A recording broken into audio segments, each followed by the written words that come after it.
Hey y'all, I'm Tammy, and this is Collard Valley Cooks, where we make old-fashioned recipes just like our mamas did. Today we are making Chris's mama's meatloaf, and he really wanted to make it for you, so we're going to get started making this delicious meatloaf that's from his sweet mama out of the Volume 1 cookbook. Let's get started.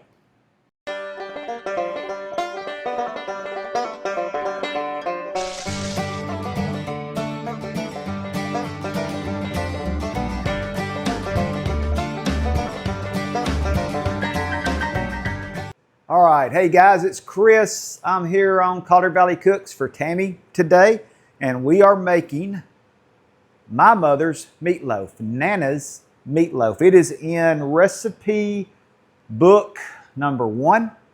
There it is. She calls it tomato sauce meatloaf in her recipe book. So let's get started. Let me show you what all we're going to be using. I got 2 pounds of ground beef right here. This one is 85/15. You don't want it too lean.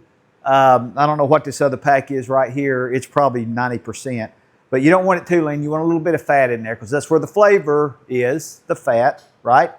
I'm using a little bit of stuffing mix. This is just a regular herb seasoned stuffing mix. A little bit of Worcestershire sauce, Worcestershire. I know how to say it. It's Worcestershire. But anyway, brown gravy mix. Got a little bit of that. This is a McCormick's brown gravy mix. We are using a little bit of tomato sauce, some diced bell pepper. We're going to have some diced onion with it. So let's dice this onion up. When we get bell pepper out of the garden, we usually cut it and freeze it. So all I got to do is the onion. All right. Let me put on my glasses. How about that? If you want to dice an onion,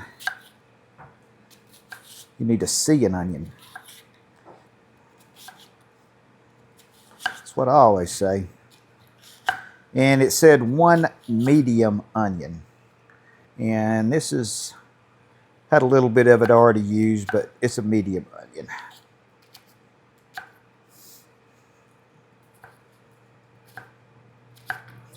Okay.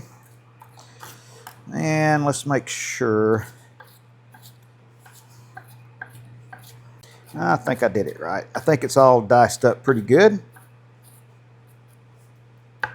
Looks like to me. I mean, it is a meatloaf. It's not like it matters a whole lot. If there's a little bit bigger piece of onion, I'll say that'll work. All right, now this is simple, guys.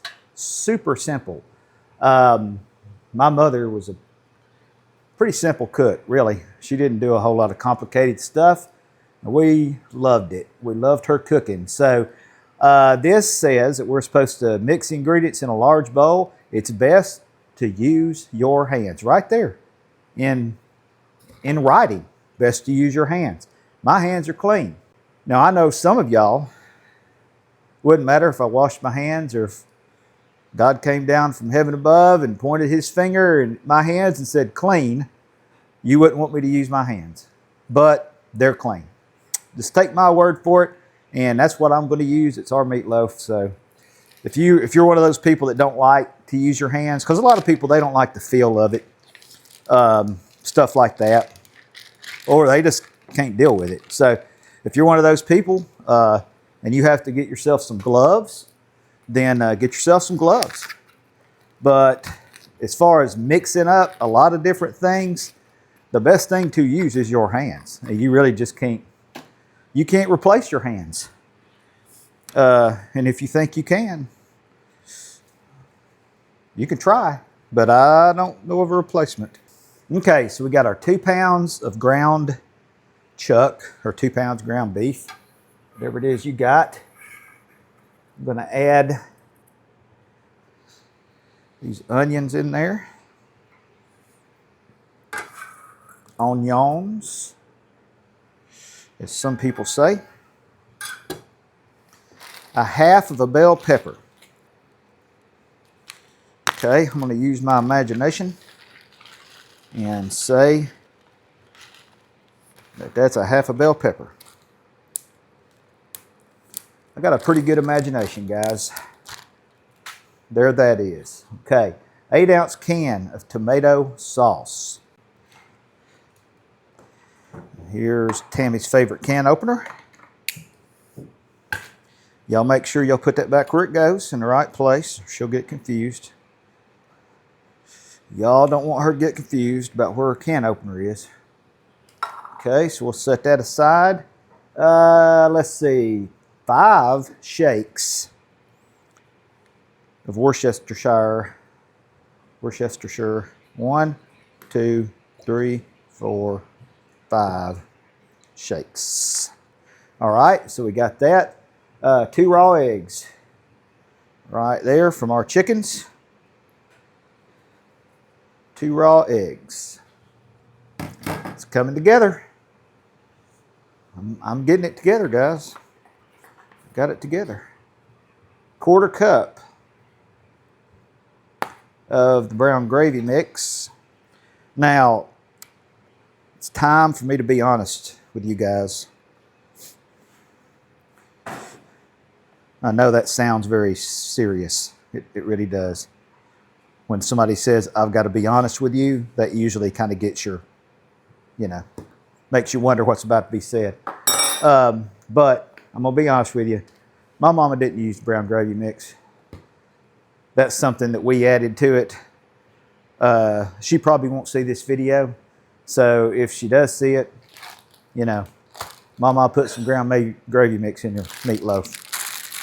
And I didn't tell you about it, so I'm sorry, Mama. 6 ounces of these breadcrumbs, or not breadcrumbs, stuffing mix. Because the stuffing mix has, seasoning in it. So we're going to use about, this is a 12-ounce bag. So I'm going to use about half of this 12-ounce bag. A little bit more. Okay. Now, I imagine that's half, and y'all know I've got a good imagination. All right, so we got everything. We got the beef, onion, pepper, tomato sauce, Worcestershire sauce, eggs, brown gravy mix, stuffing mix. We got it all. We got it all. Now we got to mix it up with our clean hands. Okay? And I thought this was going to be a plenty big enough bowl. And my imagination failed me on this bowl now. Because this is not what I imagined. It's going to make a little bit of a mess. But that's okay, because I can clean up a little bit of a mess. But like I said, if you just can't deal with the touching raw meat or whatever it is you got going on, just get yourself some gloves. But this is the way that Tammy and me, it's the way we do it. It's the way my mama did it. It's the way her mama did it. And, we watch TV all the time. We watch cooking shows and stuff. And, man, them people use their hands all the time on them cooking shows. I sure do. But I want to make sure I really got this mixed up good, because it is not any fun to bite into all of the onion or all of the seasoning or have all the egg in one spot. Y'all know what I'm saying. Now this will make a lot of meatloaf, which is good because y'all know leftover meatloaf is just, when I was a kid we never had it, leftover meatloaf. But when I got older and we had a little leftover meatloaf, man, it is good on a sandwich. That may be better on a sandwich about 2 days later than it is the day you make it. All right, I think that's mixed up pretty good. Let me wash my hands. Okay, now here's our meatloaf pan that we use, that Tammy started using a few years back. And it's got like this little thing here, and it sits down in this pan. And that way the grease you know, sinks down below, and you don't have to go in there and try to drain the grease off, which is really convenient way to cook your meatloaf. Now this meat's not going to have a whole lot of grease, but it's going to have some, and then we're not going to be sitting in it, okay? So we have used it for several years, and you know how non-stick stuff is. After a while, your non-stick stuff starts to be a little sticky, even if it's non-stick, you know, whatever. So we're going to spray it just in case, just so it's easier to clean up. All right, so I just have some olive oil spray. Spray that pretty good. And I'm going to tell you what now, this is going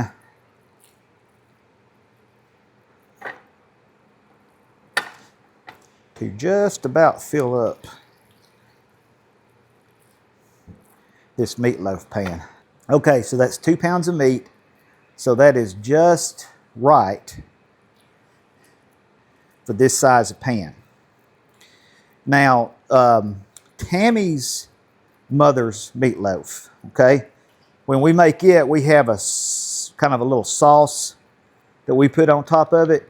With my mother's meatloaf, what she always did was we would put this real fancy sauce that we would use a lot on a lot of our stuff. It's called ketchup, okay? Some of y'all might have heard of that, but we'll throw some ketchup on here when it gets about done, and that's how we finish off our meatloaf. In the Nichols family, that's what we did. So let's get this in the oven. We're going to bake it at 400 for about 40 minutes. Now, my mother always would make hers in a cast iron skillet. That's what she used, not for any special reason or whatever. But cast iron skillet works great to make meatloaf too. All right, so here we go in the oven.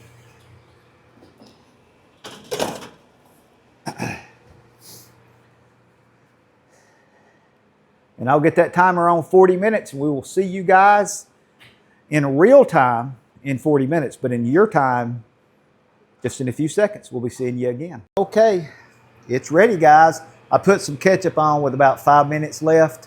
That secret sauce. Got it on there. And you can see my friends have all gathered around. All of my friends. Just like when I was in college, if I cooked, I'd make meatloaf. And all of my friends thought I was like Chef Boyardee or something, because I made meatloaf. And we were happy to get it. It is good meatloaf. What do y'all think about my meatloaf, girls? They've been wanting some. They appreciate it. Okay, I usually take a knife and run down the edge on both sides, because sometimes the beef wants to stick around just the top edge. And then I lift it out of my meatloaf pan. And you can do it while it's still hot. And then you should just be able to slide it off. And if you can't, you can run your knife along the bottom again. And it should slide right off. I don't want to get burnt, so. Boy, it's pretty, ain't it? Now that's a pretty meatloaf. And look at this pan, y'all. It's easy to clean up, and all the grease is down in the bottom. Pretty healthy. All right, we're going to slice this up and show you how pretty it is. I just usually use like something like this and go right down the middle. And you'll be able to see the peppers and the onions in it. And the great thing about using this meatloaf pan is it makes the perfect serving of meatloaf to go on your plate. Okay, I get to do the tasting because it's my mama's meatloaf, okay? So I get to taste. I know what it tastes like. It tastes like it tasted 40 years ago. 59 years ago. Like it tasted a long time ago. It is so good. I love it.